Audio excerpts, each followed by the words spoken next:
Newcastle police have arrested a man who threatened to jump off the LATEC building in Hunter Street this afternoon. The man was talked out of jumping and later interviewed by police about a stabbing at Waratah last Saturday in which a woman suffered multiple wounds. You can get all the details in NBN's Hour of News at 6 tonight.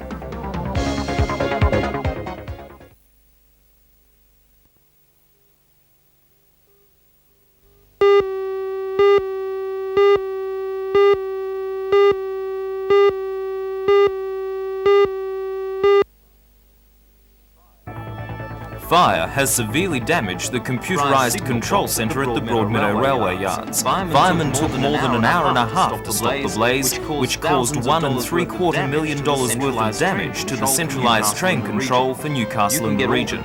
You can get all the details in NBN's Hour of News at 6 tonight.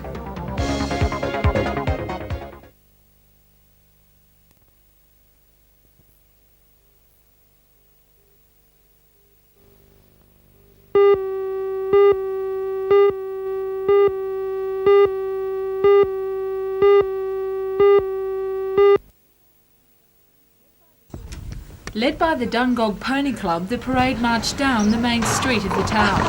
The procession featured floats from both past and present, including a team of 1,100-pound bullocks, showing spectators how it used to be done.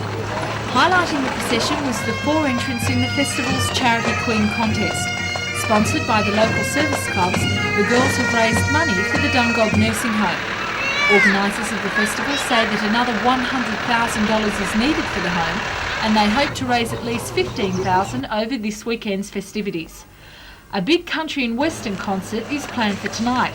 Held at the showground, the concert will feature top artists including Jan Kelly and the Kelly Express, John Williams and Elizabeth Garner. Today's procession showed off the community spirit and support behind the establishment of a new nursing home.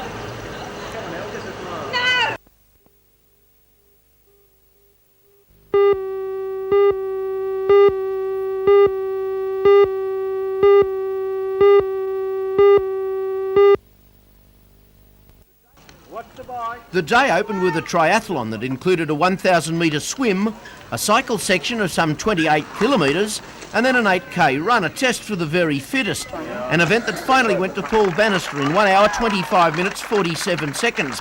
He beat the best team of Col Irvine, Todd Hadley and Pat Harris home by some 9 seconds. A great performance. Best lady, Jane Allen, some 19 minutes back.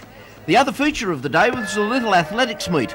And it was the scene of activity that only kids can turn on, with shot put, running races of all kinds, from sprints to distance events, walking races, an event that seems to get more popular as time goes by, and of course discus, together with other track and field activities. It was the first meet of the season and drew teams from all over the area and beyond.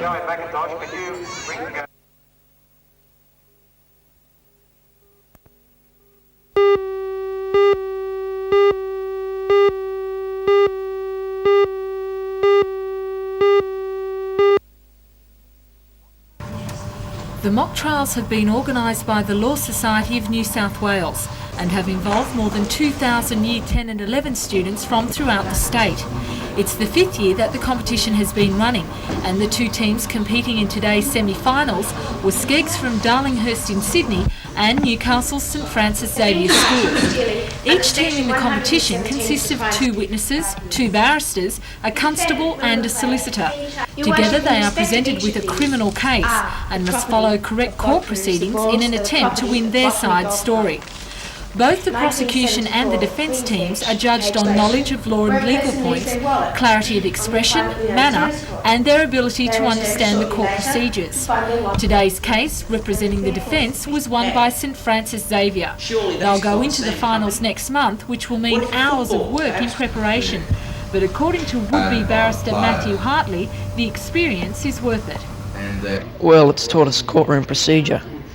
Most barristers and solicitors who come out of universities and go through the College of Knowledge down in Sydney don't really learn anything about courtroom procedure. They learn the things, but they don't learn to cross-examine.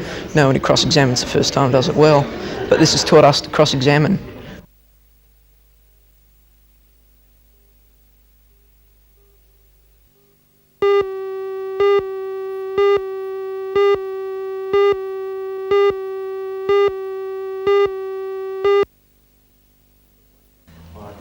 The works on display are widely representative of artists working in this country from just before the turn of the century onwards, and there are some significant highlights, such as two paintings by Hans Huyssen. This watercolour features the Flinders Ranges and is typical of Huyssen's landscape treatments. Price $28,000. This beautiful watercolour is by Penley Boyd. It was painted in 1919. Together, they show how painters with a European background use soft tones in an attempt to come to terms with the stark Australian scene. Another important work on display is this oil on canvas by Percy Lindsay, titled From the Brow of the Hill. There are also two pen and ink drawings from Russell Drysdale. Gallery director Mark Widdop is planning a 4-part lecture series to examine what has happened in the Australian art scene since the 1800s. Well, essentially we'll be able to draw from these examples on the wall, and we'll be able to highlight and illustrate with these paintings certain aspects and development in Australian art.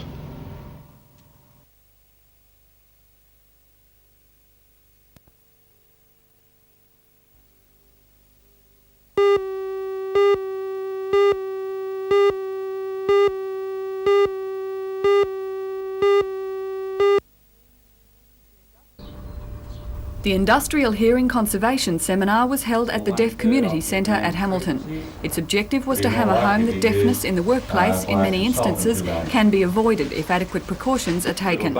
Representatives from heavy industries, construction, the RAAF and the Coal Association attended. According to the coordinator of the Newcastle branch of Better Hearing Australia, Janet Ahrens, more people need to be alerted to the problem in the Hunter region. It's a very big problem. About 1 in 9 in Australia, 1 person in 9 in Australia have a hearing problem. However, in the industrial areas like Newcastle and also the rural areas, the Hunter Valley, etc., with heavy machinery, there's about 1 in 6. What are the best protective measures that can be taken? Best protective measures are earmuffs and earplugs.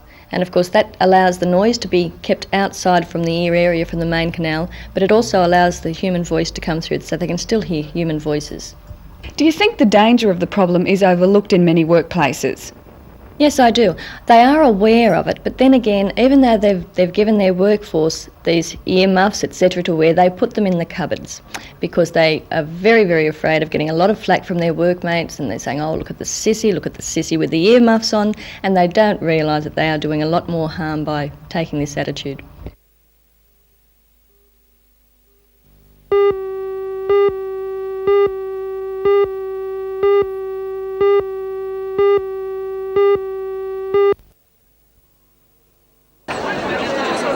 The 180 members of the koalas gathered at the Broadmeadow High School late this afternoon to start an 11-day tour of Japan.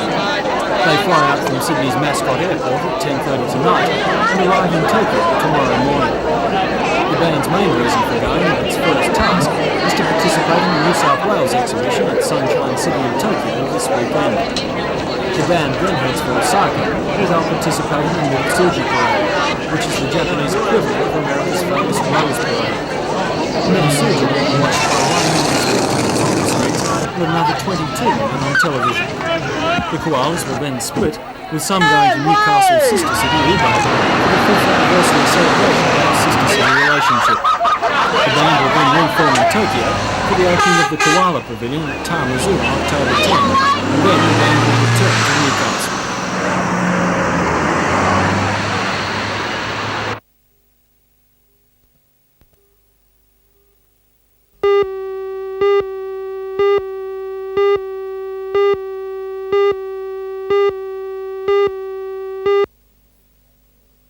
To the report. My total reaction With the Citizens Group having already chosen Don Geddes as its Lord Mayoral candidate, the Labor Party is eager to elect its municipal leader with an active spokesman on civic matters. But the 22 local branches have had to wait until they receive the nod from the Sydney-based Administrative Committee. Member for Newcastle and returning officer for the Newcastle Municipal Committee, Arthur Wade, says he expects a number of nominations, but he's adamant that he won't be running. One former alderman has emerged as a probable candidate. John Manning, who's chairman of the Municipal Committee, says he's still making his decision because of health problems within his family. Surveyor John McNaughton is also a likely contender. So the race is on to fill this chair. Labor Party nominations for the job of Newcastle Lord Mayor will be held on October 24th. And if an election becomes necessary for the Labor candidates, then that'll be held on November 9th. But as for the nominations for the Aldermen, they won't be called until after the details for the new Newcastle City Council are finalised.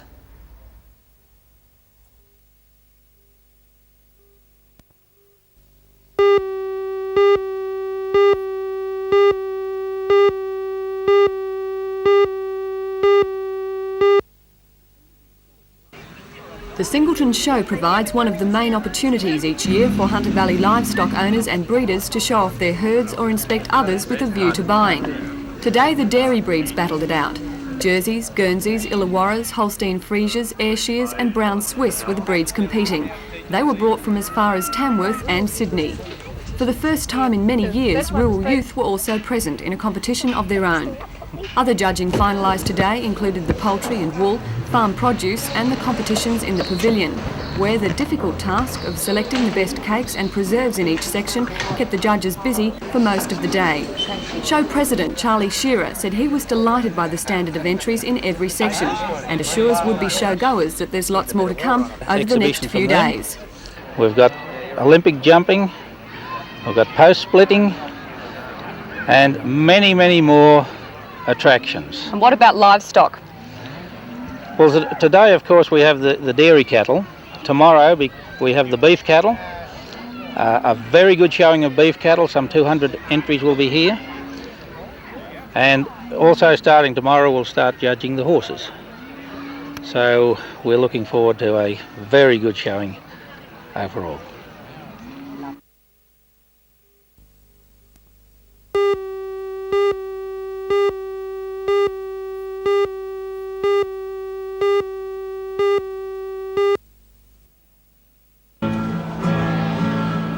The 35 primary school children performing in front of a large crowd at the shopping centre were doing their bit for Deafness Awareness Week.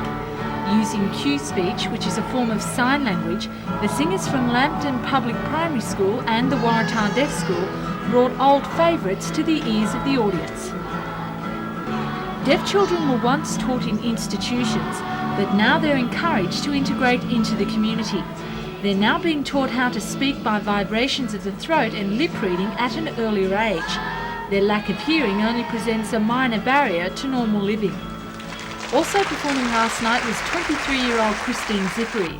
Although Christine is also totally deaf, she used her obvious talents to entertain the audience with a song entitled "I'm Learning to Speak with My Hands," a technique which all deaf children soon become experts at.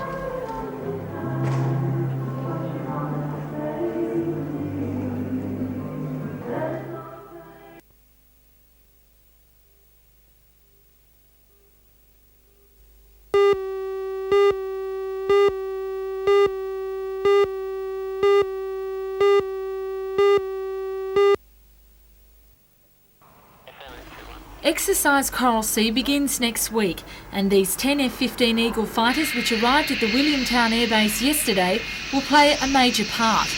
The fighter planes belong to the United States Air Force's 18th Tactical Fighter Wing, and it was a 9.5-hour journey from their Kadena Air Base on the Japanese island of Okinawa. Accompanying the F-15s on their flight were two KC-10 tanker planes, which have the capacity to carry troops as well as cargo. Their maximum flight range is more than 8,000 kilometres. Coral Sea 85 is a joint Australian and United States exercise involving 5,500 members of the two countries' navies, armies and air forces.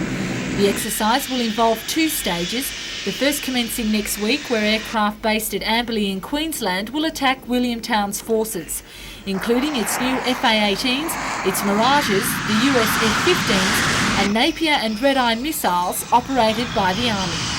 The second stage of the attack will be a maritime conflict, fought from Jervis Bay to Brisbane.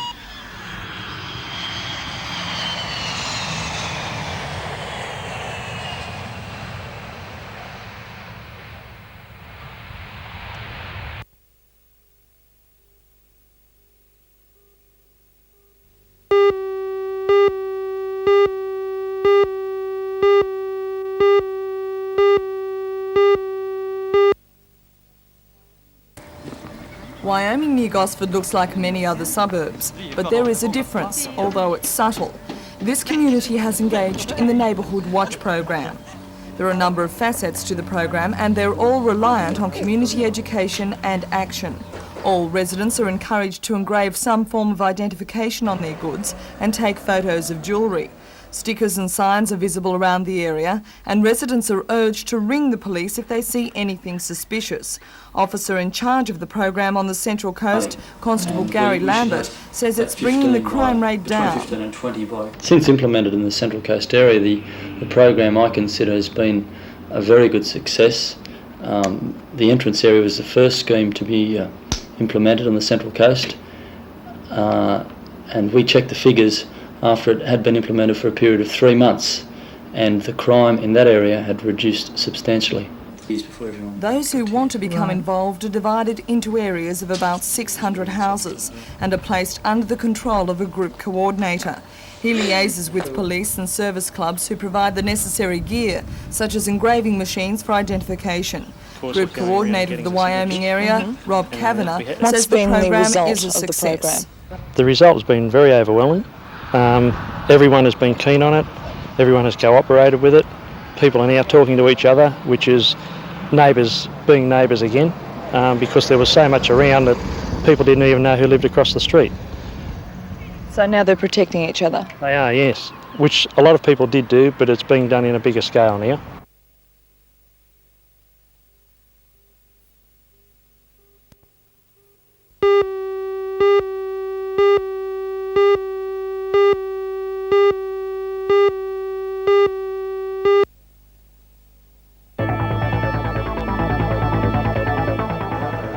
Through the efforts of over 320 people employed here at Drayton Mine, Muswellbrook Youth will now have a permanent centre. Details of that story tonight on NBN News at 6 o'clock.